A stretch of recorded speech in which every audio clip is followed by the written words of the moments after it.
Vriende, môre vier ons Hemelvaartdag. Wat 'n groot gebeurtenis in die lewe van ons Christene. Ja, Jesus het opgevaar na die hemel. Maar kom ek vertel hier vanmôre 'n storie wat baie gepas gaan met Hemelvaartdag.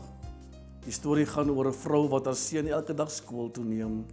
En wanneer sy by die skool kom met haar seun, soen sy hom en sy sê vir hom: "My seun, ek laat jou oor in goeie hande tot ek jou vanmiddag weer kom afhaal."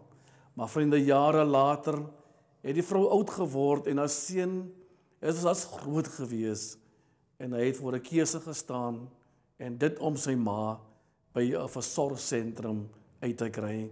Want sy kon nie meer na haarself kyk nie. En eendag neem hy haar en hy maak seker dat sy is uitgesort, sy's ingesetteld in die versorgsentrum. En hy sê vir sy ma: "Mami, vandag laat ek jou oor in goeie hande." Vriende, vandag laat Jesus ons oor in die hande van sy Heilige Gees.